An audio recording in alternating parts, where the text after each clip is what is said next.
I'm Moneesha Ludhor, and I'm here because I'm one of your award winners, which is great. So thank you for choosing me. And in terms of what I'm here and what I do is obviously business, hospitality business woman of the year, meaning that I am in hospitality. But what I tend to focus in, which a lot of people don't necessarily know, is service accommodation, which is short-term stay, which a lot of people tend to refer to as holiday let, Airbnb. But actually what we do is slightly different. We focus on the business travelers market. So while everybody tends to focus on having a short-term stay to kind of have people staying for leisure, we tend to focus on having accommodation for people who have to travel, have to stay away, sometimes a couple of nights, sometimes a year, a whole year when they're working away, and they usually just go home for a couple of weekends a year. But that's where we come in and we make sure that they have an absolutely great stay while they're staying with us, which means comfortable, a home away from home. And that's what we focus on.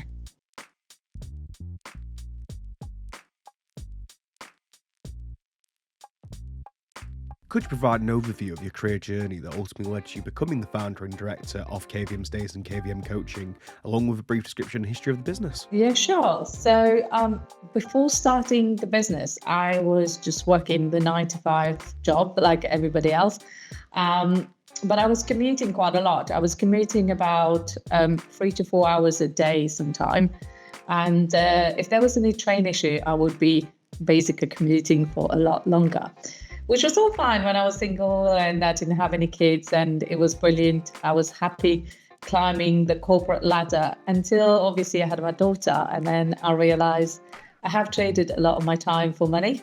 And although I was in a well-paid job, I enjoyed what I was doing, I was just not there for my kids, for my daughter at that time. So that was the start of KVM, I would say, because then we thought, okay, we need to do something different here. I cannot put my daughter in a nursery from 7:30 to 6 o'clock every single day while I go and work. And that was where the idea of trying to do something different kind of started. And then from there, I started thinking, okay, what else could I do? I'm not from the UK. I'm actually from Mauritius, which is a lovely island. And hospitality is the main business there, obviously, being a very well-known touristic destination. That's what we thrive on. So I thought, okay, that is something that most probably I'll be very good at. But when I started looking at property, there was many strategies, but not necessarily anything to do with hospitality, until I came across the Airbnb model. And then I thought, oh, that could be something I'll be interested in doing. Funny enough, it was from my husband saying, you always watch Home Under the Hammer. You should go into property. And that was how it really started. And then I found obviously Airbnb, and I thought that'd be great. But I also wanted to make sure that it was something that I was going to do that was going to help us as a family. So I didn't want to go and start something that was far away from where we were. So when I looked at my area, unfortunately, we were not a leisure area. I mean, I operate in Peterborough. This is where I live. And Peterborough is not a holiday destination, I'm afraid. So then I started exploring what I could do within Peterborough. And it came quite obvious that there was a niche that nobody was focusing on, which was the business travelers, because there was a lot of business travelers coming into Peterborough. And we're talking about 8 years ago now. And that's how I started focusing on the Airbnb model, but just based on business travelers. So that's kind of what started. And the KVM is just our initial. It was meant to be a family business. So we started with our first initial, our name, because we couldn't come up with anything better. But I'm glad we did that because, like I said, we do come from a very strong hospitality kind of background, being from Mauritius. So we've tried to use that as our brand going forward, our identity going forward. So, part of our communication, we do use a bit of French because obviously in Mauritius we speak French. So we do use a few French words to just remind people where we're from and, what we stand from. So what we stand for. So yeah, so that's a little bit KVM's days. And then as it progressed, I was asked to come and coach others on service accommodation and how to start. Because one of the things that I had to do, being in a full-time job, being a new mum, I didn't have a lot of time. So it took me a long time to kind of learn about property itself and learn about all the different strategy and kind of decide which one I wanted to do. But also, I think I needed that big motivation to be able to kind of step away from a full-time job and start something completely new. And when I felt I really now desperate to leave that job, I kind of set myself 6-month time. And within that 6-month time, I replaced my figure, which was a very comfortable figure at that time in terms of my income. And that was kind of an inspiration for others who wanted to start. So I was kind of asked to come and coach others about how I managed to transit so quickly from being a full-time employee and a mom and replaced literally my 6-figure salary in 6-month time. And that's where the coaching side came along. And then from there, I just decided, you know what, I'd love to be able to help others. I'd love to be able to inspire others to do the same thing. And that's where then KVM coaching came along. What challenges and problems have you faced as founder of KVM Stays and KVM Coaching? And what advice would you give to someone who's maybe looking to enter the travel and hospitality industry? That's a really good question. I always get that asked that question. And I always ask myself, how do I best answer this question? Because I really struggle with that. And the reason for that is I think it's a lot to do with my mum and her approach. My mum was always somebody who was very proactive in her approach. So nothing was really a massive challenge for her. She would just get on. And at a very young age, I've seen this. And this is something that I have within myself as a skill, that I don't focus so much on any problems, or I don't think they are massively an issue or challenges. I just see that it's a situation that I need to find a solution. So I've always focused on things with the positive mindset of try and find a creative solution to any problems, let's say, or challenge. But if I were to kind of break it down, really, I would say the first challenge is your own mindset. If you are starting up and it's your own business, you have to look at your mindset, your limited belief, and what you've kind of grown up with and what you need to work on. Because as an entrepreneur, you're relying on yourself to be able to make a lot of decisions. And very often we don't realize that a lot of the decision that we make is based on what we've learned as a child and what the mindset that we've created for ourselves over the years. So I think the first challenge most probably is identifying your own personal beliefs and some of the limitation that you have. So for me personally was working on my money belief. I had some limitations and I needed to work on it. So that was one of the first things that I've kind of encountered when I started. But generally, I've never really seen anything as a challenge because I've just seen it as a situation that I need to overcome. However, to try and put it more in context for somebody who's starting or looking at starting is making sure that you have a solid business plan. You have a solid plan of what you want to do. So anybody starting, they usually have a really good goal, but it's one thing to have a goal and it's another one to have a good plan to make it happen. So if I were to look at anybody starting and want any advice, I would say the first thing would be have a really good plan of how you're going to achieve this goal. And usually it's taking the goal and reverse engineer the whole process to identify, okay, what do I need to do in terms of action? What do I need to do every month? And what do I need to do every week? And once you've got that, you can focus on that. You're definitely going to see the progress going forward.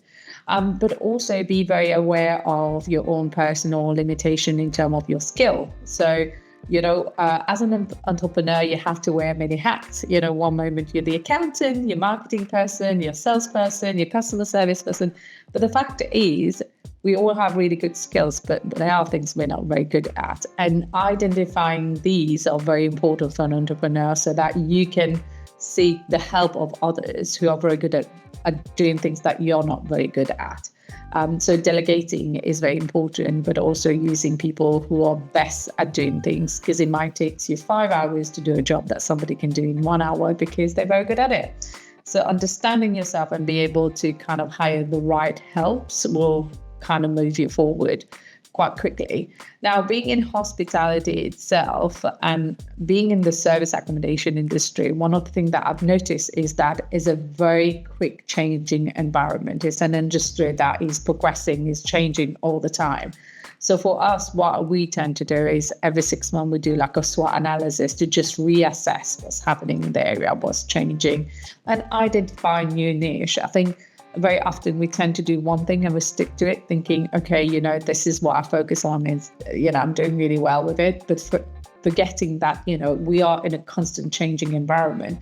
So what else could you do? What other niche could you bring in? So one of the few challenges I faced at the beginning was I'll come up with a niche and I'll have a service that I would offer. And then I'll soon see a lot of people jumping in and start doing the same thing. And you're like, okay, so now we have more competitors on the same level. We need to review our pricing.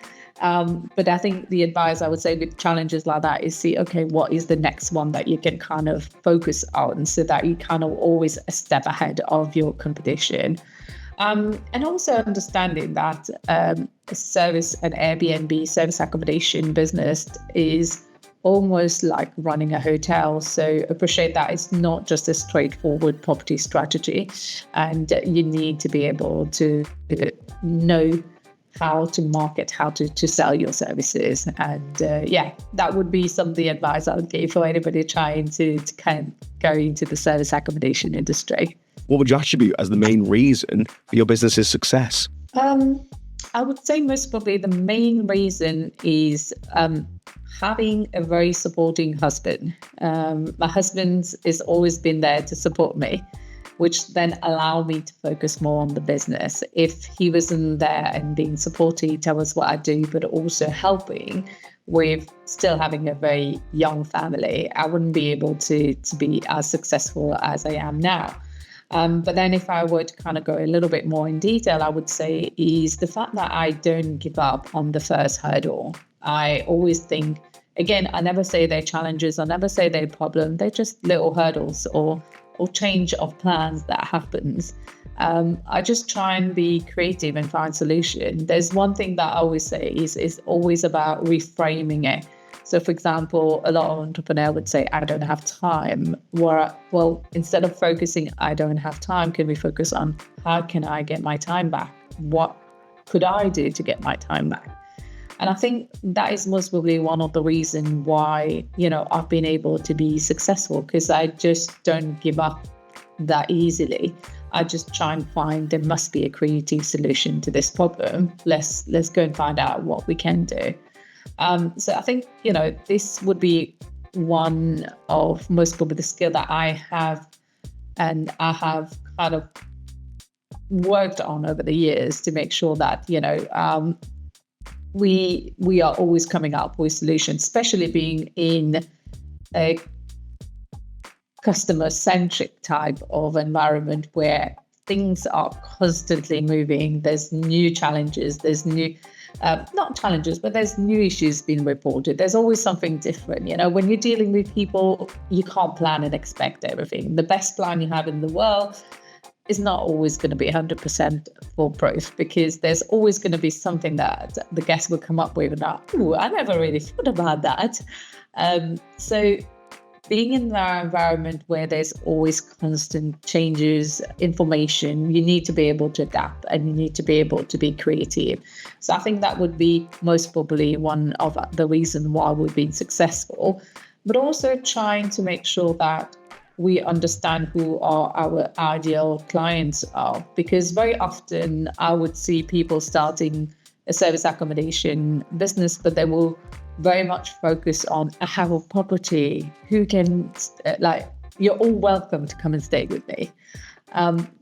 But that's almost like the wrong approach. What we tend to do is be very clear on who we want to focus on, who's our ideal clients. And then we make sure that the property is designed to meet their needs. So for example, for us, because we focus on the business travelers market, we don't focus so much on the experience. Yes, the experience needs to be good, but it's not the same as the leisure market. So we focus on making sure that they have a comfortable stay, because the number one priority for business travelers is being able to sleep in a really good bed. So if we're planning our budget on how we're going to decorate or set up a property, we always make sure that our top budget is on making sure the property is comfortable for the guests. So making sure they have everything that they need and making sure they have a comfortable bed, because we know that's the number one priority for them to stay with us. So being very clear on who you're serving, and then making sure that then your service or your product is aligned to what they want, is also a reason why you will be very successful in delivering your service or selling your service. But also having a good, effective marketing strategy, because a lot of people who start in the service accommodation industry tend to think it's another property strategy, and generally property strategy don't necessarily have a marketing strategy behind it, because it's very much you have a property and you tenant it out, you let a letting agent run it for you, and that's it. Whereas if you're doing a service accommodation, there's a lot more in terms of marketing. So you need to understand what you need to do in terms of marketing, but also have a marketing plan. You need to have very effective strategy of who you're targeting and how you're going to reach those people that you want to target. So I think, one of the things that we've been very good at is understanding, first of all, that I'm not a really good marketing person and I had to invest in somebody else to do it, which we've done, but also be very clear on who we're serving and how can we make sure that they see our product as being what aligns with their needs. And that would be like the number one reason why they would come and stay with us again. You won Hospitality Businesswoman of the Year. Since winning that award, how has that affected your business both internally and externally, would you say? I think internally, it was a really positive boost for everybody who's been working in the company for so long. And, the team morale, obviously, it was high up. But, it was nice to be able to always have that external validation that, hey, we are doing a good job. We are good at what we do. Because very often as a team, you tend to focus on just getting things done, and you don't really stop to really appreciate how far we got to, from where we started to where we are. But also having that external validation always helps, because sometimes, you're doing a really good job, but hearing somebody else saying you're doing a good job is another level of satisfaction. So for us internally, it's been like a massive boost of confidence and more for the whole team to do more and achieve more, but also to win more awards, which I don't know whether it's a good thing or bad thing now. Well, it will be a good thing in the long term. But yes, that's kind of created the willingness to be able to kind of enter more competition, more award and win more award. Externally, again, I think it's the exposure, the external recognition of what you're doing, because it's always good to say, yeah, I'm doing this, I'm very good at that. But when you have something that actually certifies you doing really good, like an award, a good review, it's always nice to hear it from a third party, and it creates more credibility as well for people to use our services, for more investors to be interested in what we're doing. For us to be able to get more opportunities. So, one of the immediate impact was, hey, things are going really up in our social media because people are liking, people are commenting. So obviously it has a positive impact overall. But I think for us personally is the recognition and the opportunity that is gradually opened up. And, we can say we're an award-winning company. As an award winner, would you recommend Business Awards UK to other businesses? Oh, definitely. Definitely. I would definitely award any businesses to kind of go through the first hurdle of, putting an application in for an award, because it is a bit challenging, when you're a small business to kind of think, okay, I have to go for the big jump of, proving what I'm doing is really good, but it's definitely going to add value. And Business Award UK has been really great for us in the sense that it's not been too difficult to go through the whole process. And, my team has found it quite easy to kind of go through the whole process and being updated on what's happening. And obviously having the opportunity of being interviewed. I mean, there's a lot of award there, but you don't necessarily get the opportunity to have an in-depth interview apart from saying a few words. So that's definitely a plus. And you can use it on social media, which obviously helps as well. So definitely I would be recommending this to any businesses out there.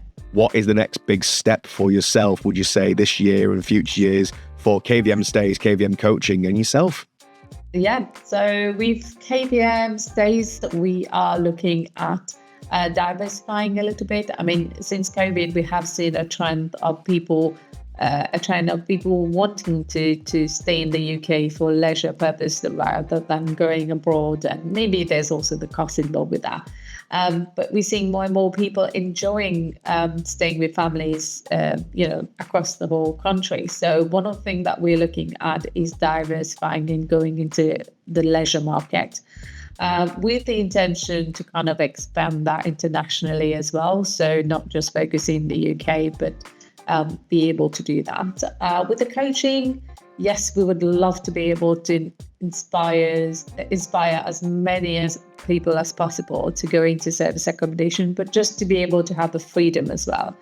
I want to inspire as many moms as possible who maybe was in my situation where I was about 8 years ago, just feeling very limited with time. And I want to be able to help as many as possible. So one of our target this year is to be able to inspire another 100 women to go for the same thing. So yes, let's see if we can stick to that target. That is a very noble goal to go for, and sounds like one that you are very much ready for and absolutely excited for. So that sounds amazing. I hope all the mums are listening are going to be going to sign up for your services. But thank you so much for joining us today, Moneesha. If people want to find you, if they want to talk to you, if they want to find KVM Stays or KVM Coaching, where can they find you? We are all the social media pages, so you can see KVM Stays on Facebook, LinkedIn, or Instagram. And again, for coaching, you can just find myself, which is Moneesha Ludhor. You'll find us online or our website, KVM Stays or KVM Coaching website. So yes, we are on all the social media platforms. Brilliant. We'll make sure to link that in the description. Again, thank you so much for joining us today, Moneesha. Thank you so much for having me.